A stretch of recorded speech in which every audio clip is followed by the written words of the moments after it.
খুব সুন্দর এক ভাবের সৃষ্টি হয়েছে। ঠাকুরের দিব্য জীবন মানুষের মধ্যে প্রতিভাত হচ্ছে। এত সুন্দর একটা ভাব সৃষ্টি করেন আমাদের শঙ্করদা। আমি কতদিন ধরে ভাবছিলাম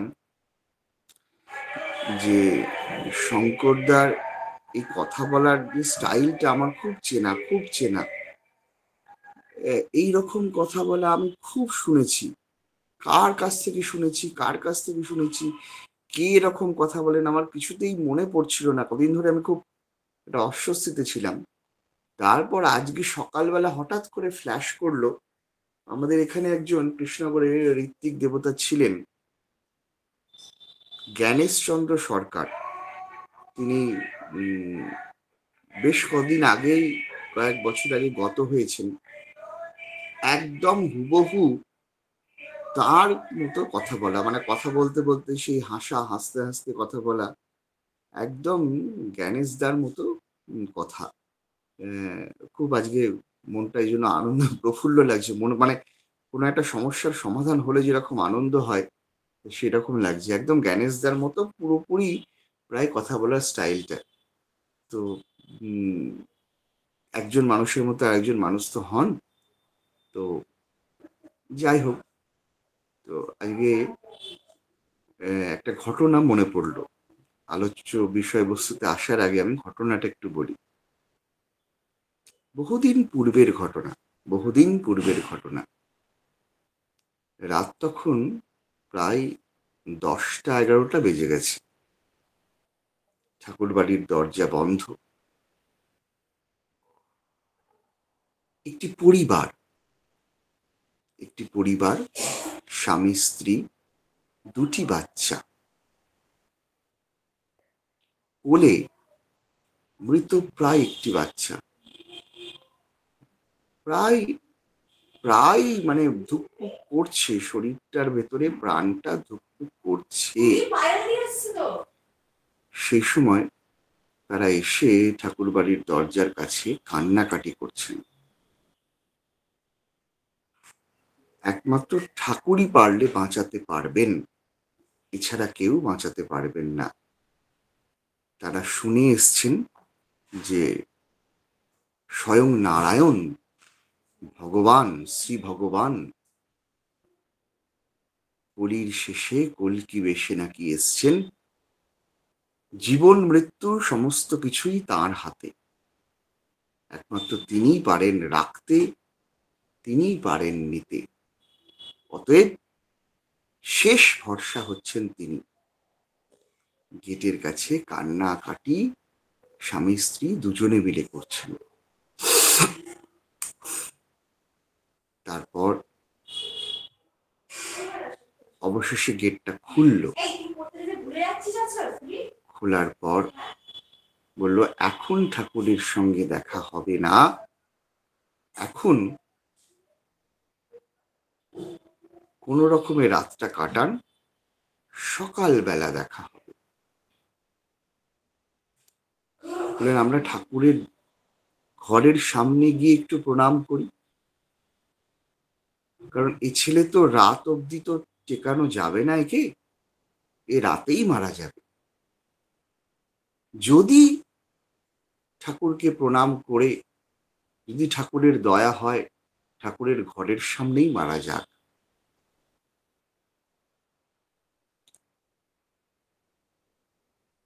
পিড়াপিড়ি, টানাটানি, টানা হ্যাঁচড়া, এসবের মধ্যে, কথার চাপান উতর, এসবের মধ্যে কোনো রকমে তারা ঠাকুরের দরজার সামনে, ঘরের সামনে এসে পৌঁছেছেন। হঠাৎই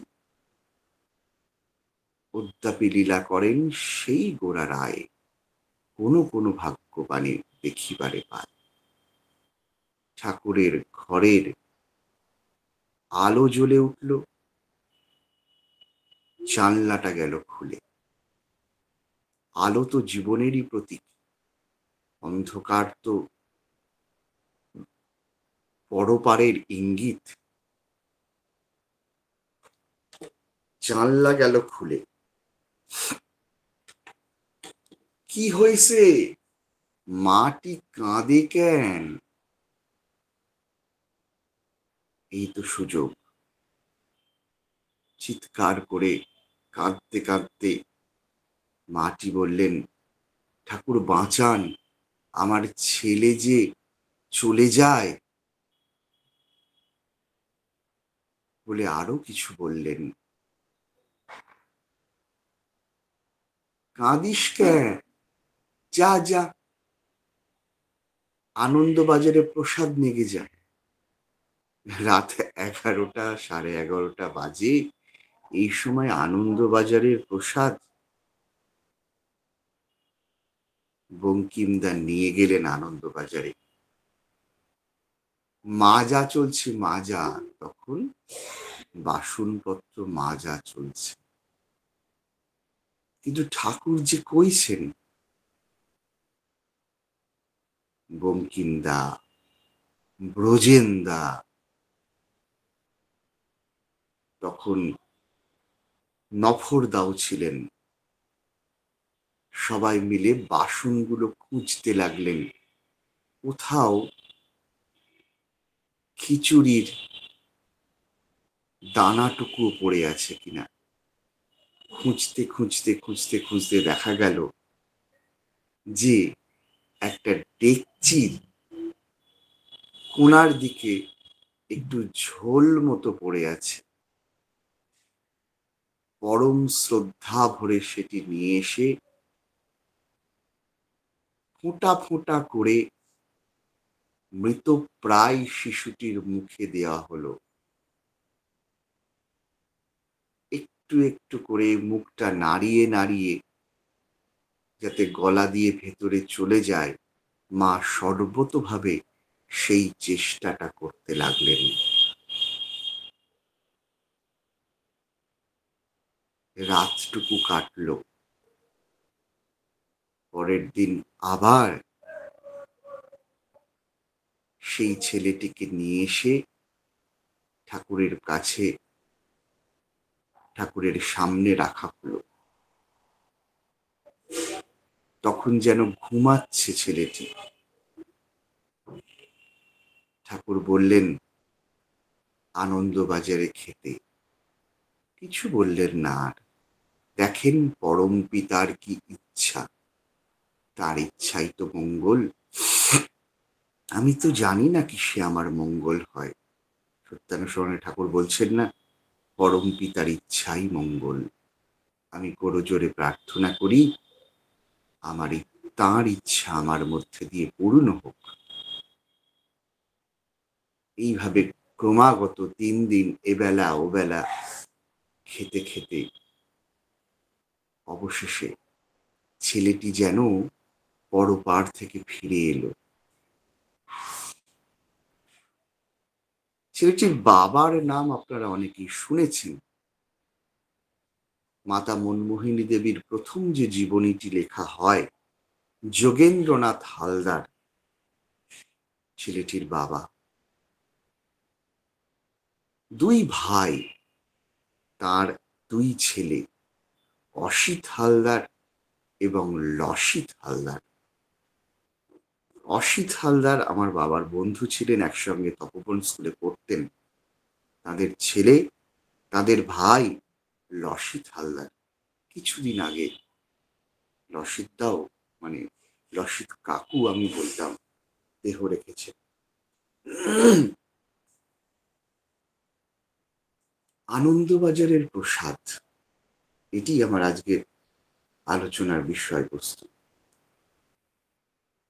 আনন্দবাজারের প্রবর্তন করেন মাতা মনমোহিনী দেবী। ঠাকুর আনন্দবাজারের আরেকটি নাম দিয়েছিলেন, সেটি হচ্ছে কমন কিচেন। কমন কিচেন মানে যার যা সামর্থ্য ভিক্ষা করে সেটা নিয়ে এসে এক জায়গায় জড়ো করা হতো। তারপর দিনান্তে কড়াইয়ের মধ্যে সবগুলো একসঙ্গে দিয়ে রান্না হতো। সেই সময় আশ্রম গঠনের সময় সারা দিন ধরে ইট কাটা চলছে, বিল্ডিং তৈরি হচ্ছে, সমস্তটাই করছেন আশ্রমিকরা, কোনো শ্রমিক ভাড়া করে নয়। আশ্রম মানে ঠাকুর বলতেন শ্রমকে আশ্রয় করে গড়ে ওঠে যা, তাই হচ্ছে আশ্রম। সারা দিন ধরে, সারা রাত ধরে কাজ হচ্ছে। ঠাকুর ঠাঁই বসে আছেন, কখনো কখনো নিজে কোদাল দিয়ে মাটি কোপাচ্ছেন, জল দিয়ে কাদা ছেনছেন, ইট তৈরি করছেন। মাতা মনমোহিনী দেবী, ঠাকুর নিজে এবং সমস্ত আশ্রমিক যারা আছেন তারা একসঙ্গে আশ্রম গড়ে তুলছেন। নতুন নতুন বিল্ডিং হচ্ছে, রসইসোনা গৃহ তৈরি হচ্ছে, তৈরি হচ্ছে বিশ্ববিজ্ঞান। কিন্তু খাবে কি তার কোনো ঠিকানা নেই। তারা সবাই জানেন যে ঠাকুর আছেন, মা আছেন, অভুক্ত কেউ থাকবেন না। অন্নপূর্ণার দরবারে অভুক্ত কেউ থাকেন না। কিশোরীদা অনন্ত মহারাজ বেরিয়েছেন ভিক্ষা করতে। সারাদিন ধরে ভিক্ষা করে বিকেল বেলা যখন তারা পৌঁছালেন, মাথায় ধামা নিয়ে সেগুলো সব কড়াইয়ে ফেলা হলো। তারপর যে খাদ্য বস্তুটি তৈরি হলো, সেটা খিচুড়ি না সেটা ডাল ভাত না সেটা কি, সেটা কেউ জানে না। তারপর সেইটি বড় বড় দলা করে মাখা হলো, যেরকম করে আমরা আলু ভাতে মাখি, ঠিক সেই রকম বড় বড় দলা। সেটাকে নামও দেয়া হয়েছিল দলা। ওই একটা একটা দলা মাতা মনমোহিনী দেবী সবাইকে হাতে করে খাইয়ে দিতেন। সারাদিনে শুধুমাত্র পেটে গেল একটা দলা। কারুর কিন্তু ক্ষুধাবোধ নেই, কারুর কিন্তু মনে কষ্ট নেই, মনে অপার আনন্দ। ঠাকুর প্রমাণ করে দিয়েছেন সেই সময় যে মানুষ খাবারের জন্য বাঁচে না, মানুষ বাঁচে আনন্দের জন্য। খাদ্য একটি সহায়ক উপকরণ মাত্র, আর কিছু নয়। কৃষ্ণনগরের একটা ঘটনা বলি।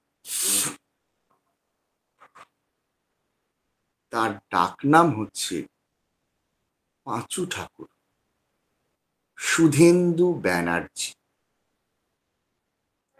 এক জমিদার ছিলেন তিনি। তার জীবনের একটি অদ্ভুত ঘটনা, তার বাড়িতে ডাকাত পড়েছিল। তার একটি লাইসেন্সওয়ালা বন্দুক ছিল, সেই বন্দুক দিয়ে তিনি ডাকাতটিকে মেরেছিলেন। অদ্ভুতভাবে ঠাকুরের কি লীলা, সেই ডাকাতটির ছেলে ক্রমান্বয়ে একদিন ঠাকুরের দীক্ষা নিলেন ওই সুধেন্দু ব্যানার্জির কাছ থেকেই। এইটাই হচ্ছে তার অপার লীলা। তো তিনি তার আর একটা জীবনের ঘটনা বলি, তারপর আমি মূল ঘটনায় আসি। সেটা হচ্ছে তার তো বন্দুক ছিল, তিনি শিকার করতেন। তো কৃষ্ণনগরের আশেপাশেই অনেক জঙ্গল টঙ্গল ছিল। তো সেইখানে তিনি একটি শিকার করতে গিয়ে একদিন দেখলেন বাঘরোলের মতো একটি প্রাণী তাকে তাড়া করেছেন। তিনি গুলি ছুঁড়েছেন, প্রাণীটি আহত হয়েছেন, কিন্তু গতি না হারিয়ে দ্বিগুণ গতিতে এসে তাকে আক্রমণ করেছে এবং তার বুকের ওপর থাবা বসিয়ে মাংস তুলে নিয়েছে। সেই অবস্থায় ঝটকা মেরে সেই প্রাণীটিকে ফেলে সাইকেল করে তিনি স্টেশনের কাছে, কৃষ্ণনগর স্টেশনের কাছে একটি হসপিটাল আছে, ডিস্ট্রিক্ট হসপিটাল, সেখানে তিনি আসছেন। এই অবস্থায় বেশি দূর তিনি সাইকেল চালাতে পারলেন না, পড়ে গেলেন মাটিতে, পড়ে গিয়ে অজ্ঞান হয়ে গেলেন। তাকে তাকে ভ্যানে করে নিয়ে এসে হসপিটালে ভর্তি করা হলো। দীর্ঘদিন ভর্তি থাকলেন। চোখের দৃষ্টি ক্ষীণ হয়ে এসছে এতটা রক্তপাতে। ডাক্তারবাবু বলেছেন যে চোখের দৃষ্টি ফেরাতে গেলে তাকে কুচো মাছ খেতে হবে, অ্যানিম্যাল প্রোটিন নিতে হবে। তিনি বললেন আমি নেব না। ডাক্তারবাবুও বললেন যে তাহলে আপনার চিকিৎসার দায়িত্ব আমি নেব না। তিনি ডাক্তারবাবুর মুখের ওপর বললেন যে আপনাকে নিতে হবে না, যিনি দায়িত্ব নেওয়ার তিনি নেবেন। সোজা চলে এলেন ঠাকুর বাড়িতে।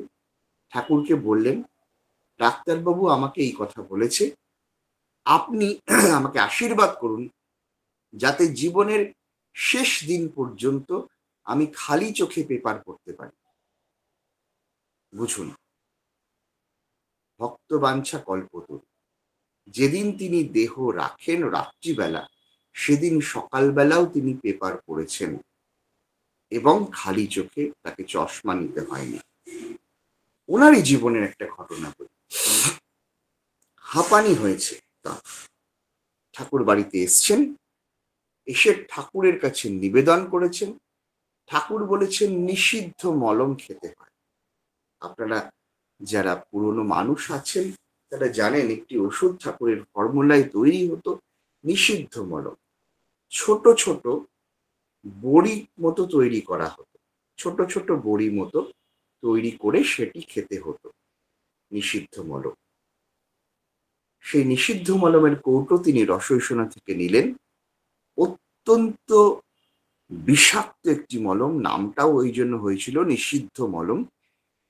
সেটি ছোট ছোট, মানে মলমটা তুলে নিয়ে ওখান থেকে আঙুলে করে একটুখানি তুলে ছোট ছোট বড়ি, মানে ওই গ্লোবিউলস, হোমিওপ্যাথি যে বড়িগুলো থাকে গ্লোবিউলস ছোট ছোট, সেই রকম করে খেতে হতো দুধ দিয়ে গুলে বা জল দিয়ে। 1 গ্লাস দুধের মধ্যে ওইটি গুলে নিয়ে খেতে হতো। আমাদের সুধীন্দ্র ব্যানার্জিদা সেটা জানেন না, জানতেন না সেই সময়।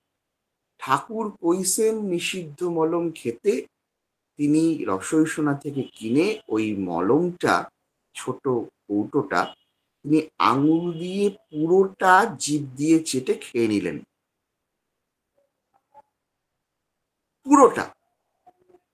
যেখানে ছোট্ট একটু গুলি বানিয়ে দুধ দিয়ে 1 গ্লাস দুধের সঙ্গে খেতে হয়, পুরোটা তিনি খেয়ে নিলেন। আঙুল দিয়ে ভালো করে ভেতরটা টেনে টেনে যেটুকু কোনায় কোনায় আছে নিয়ে আঙুলটা চেটে চেটে খেয়ে নিলেন।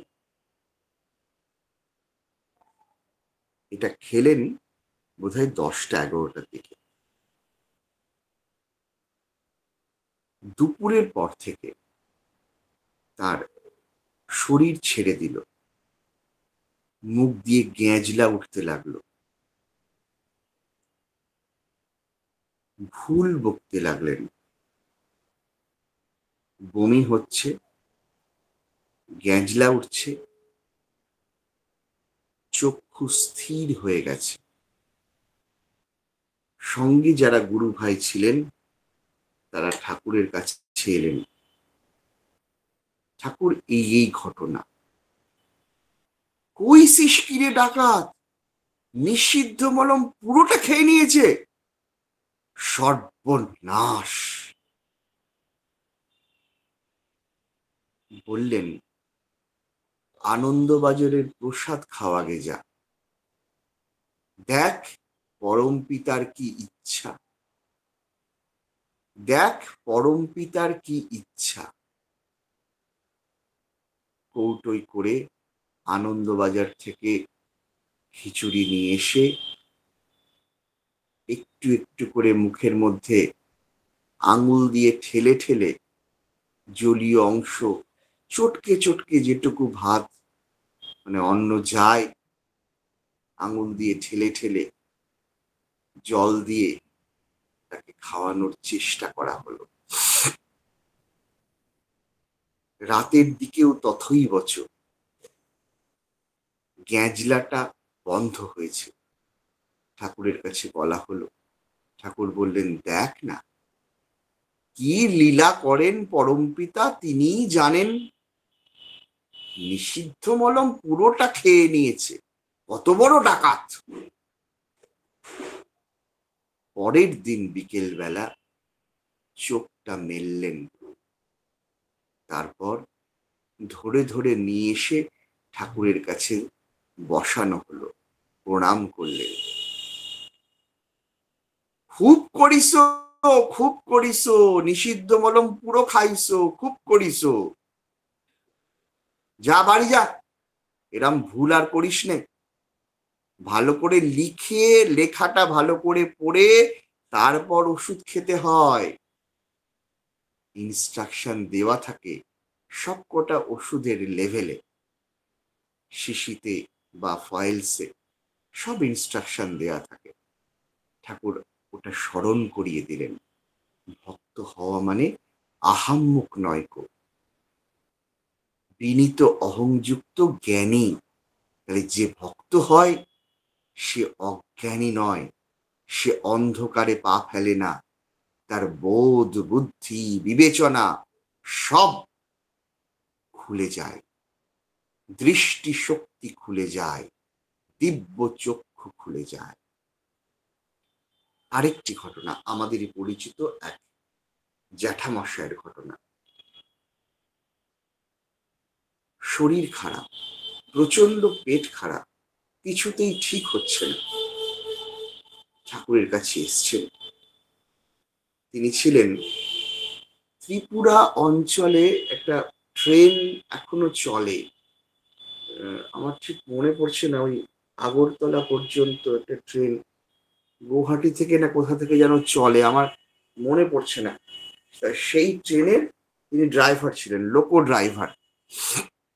অনেকদিন আগে তিনি আমাদের ছেড়ে চলে গেছেন। খুব বীর ভক্ত ছিলেন, মানে ঠাকুরের সঙ্গে সমানে সমানে তার বাক যুদ্ধ চলতো, এইরকম খুব বীর ভক্ত ছিলেন।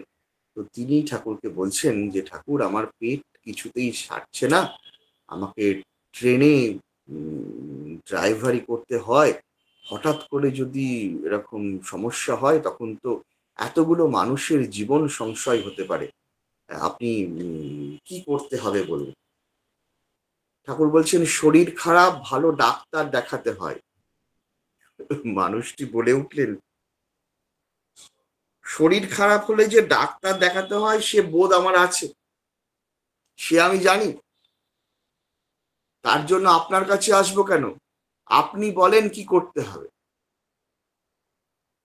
ঠাকুর হেসে বললেন, বারে ভালো কথা শিখেছিস তো, যা যা আনন্দবাজারে খেয়ে নিয়ে যা, ওই তো, ওইটা আগে বললেই হতো।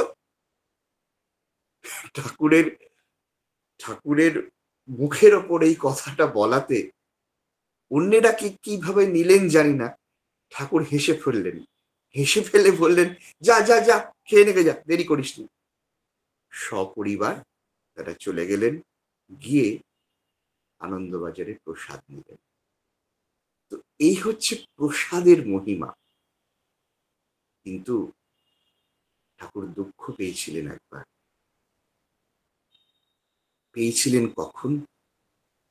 যখন ঠাকুরের নিজেরই ভাই প্রভাষচন্দ্র চক্রবর্তী, খ্যাপা যাকে ঠাকুর আদর করে বলতেন, আমার বাবার মুখ থেকে শুনেছি তারা বলতেন খেপু কাকা, যখন আনন্দবাজারের মেনুর পরিবর্তন হলো, বলে উঠতে লাগলো একদল যে এ প্রসাদ খাওয়া যায় না,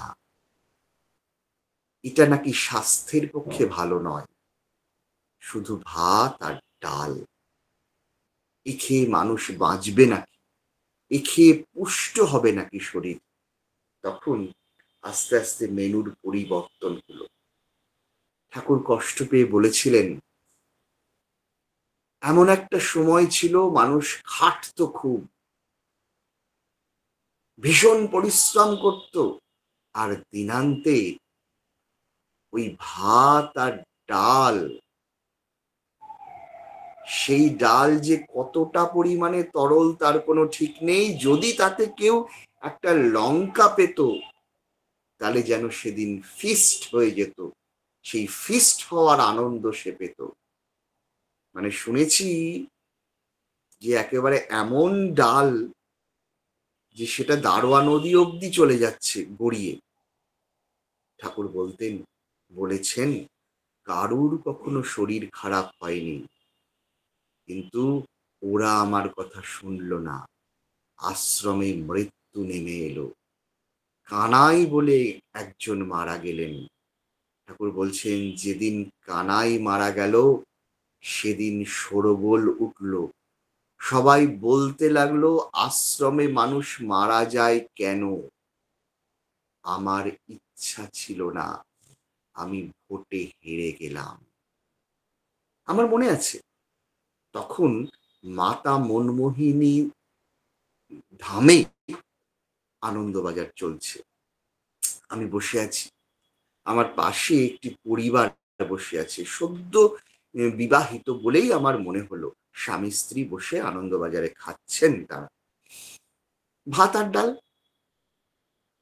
তো সেই সময় সেই মাটি বলছেন, নামক দিজিয়ে না, হারা মির্চাই দিজিয়ে না। যিনি পরিবেশন করছিলেন তিনি বললেন, ইহা পর নমক नहीं मिलता, হারা মির্চাই দিজিয়ে না।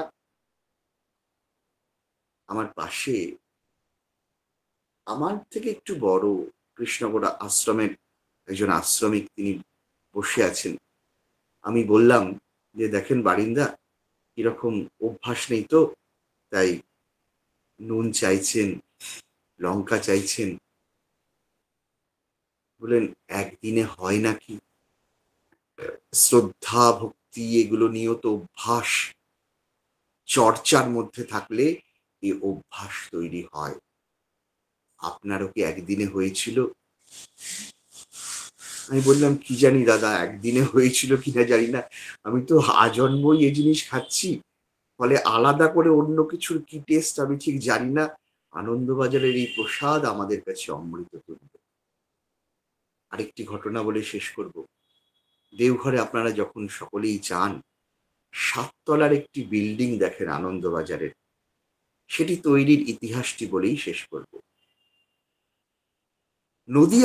আমাদের নদিয়া জেলার বেথুয়াডহরি অঞ্চলে একজন খুব বড় মাপের মানুষ থাকতেন, অত্যন্ত বড়লোক, কন্ট্রাক্টর, ঠাকুরের ভক্ত, মৃত্যুঞ্জয় সিংহ রায়। তিনি এখন ইহজগতে নেই। তার ছেলে সুদীপ্ত সিংহ রায় বা বাপি সিংহ রায়, তাকে অনেকেই আপনারা চেনেন। শ্রী শ্রী আচার্যদেবের সঙ্গে থাকেন, পূজনীয় অবিন্দার সঙ্গে থাকেন, আপনারা অনেকেই হয়তো চিনবেন তাকে। তো ব্যবসায় মৃত্যুঞ্জয়দার, আমরা তাকে জয়দা বলে ডাকতাম, তার ব্যবসায় প্রভূত ক্ষতি হলো, প্রভূত, একদম দেউলিয়া, বাংলা কথায় দেউলিয়া হয়ে গেলেন। কসবায় বিরাট বড় বাড়ি ছিল, কলকাতার কসবায়। তেনার দায়ে কি অবস্থা তখন, কি করবেন বুঝতে পারছেন না, বাড়িতে পাওনাদাররা আসছেন। আচার্যদেব শ্রী শ্রী দাদার কাছে নিবেদন করা হলো। তিনি বললেন জয়দাকে, এটি জয়দার মুখ থেকে শোনা, তিনি একটি উৎসবে দাঁড়িয়ে ঘটনাটি বলছিলেন, আমি সেই মঞ্চে ছিলাম। বলছেন, শ্রী শ্রী দাদা বললেন, কসবার বাড়িটি বিক্রি করে পাওনাদারদের টাকা মেটাতে। আর বাপিদা তখন তাকে প্রস্তাব করলেন, জয়দা যে আশ্রমে যেন থেকে যান, ঠাকুরের কাজ করেন। সিসি দাদা বাপিদাকে বলেছিলেন যে শোন, বাঁচবার একটাই উপায় আছে, তোকে যা বলবো কোনো কাজে তুই না বলবি না, প্রচন্ড অসম্ভব লাগবে কিন্তু তুই না বলবি না। বাপিদা মাথা নাড়লেন। তারপর বাপিদাকে দিয়ে ওই অত বড় 7 তলা আনন্দবাজারটা করালেন। পারবি করতে? আমার বিরাট বড় বিল্ডিং চাই, 7 তলা বিল্ডিং চাই আনন্দবাজারে, যাতে কোনো মানুষকে দাঁড়িয়ে না থাকতে হয় উৎসবের সময়। লক্ষ লক্ষ মানুষ আছেন। উৎসবে কোনটা আসল জানিস? উৎসবের আসলটা হচ্ছে প্রসাদ। মানুষ এসে যদি প্রসাদ না পায়, খিদের পেটে ঠাকুরের গান ভালো লাগবে না। তাই যেন এক মুহূর্ত দাঁড়াতে না হয় কাউকে। আচার্যদেব শ্রী শ্রী দাদা দয়া করে এই আনন্দবাজারের বিল্ডিংটা করিয়েছিলেন বাপিদাকে দিয়ে। আজকে আমরা দেখলাম সেন্টিনারি উৎসব যখন হলো কিছুদিন আগে সৎসঙ্গে, কোনো মানুষকে দাঁড়াতে হয়নি। যার যখন খিদে পাচ্ছে গিয়ে আনন্দবাজার বিল্ডিং এ গিয়ে বসে প্রসাদ পেয়ে চলে আসছে। তাই আনন্দবাজার এর প্রভূত ইতিহাস কতটুকুই বা আমি জানি, আর যা জানি তার কতটুকুই বা বলতে পারলাম।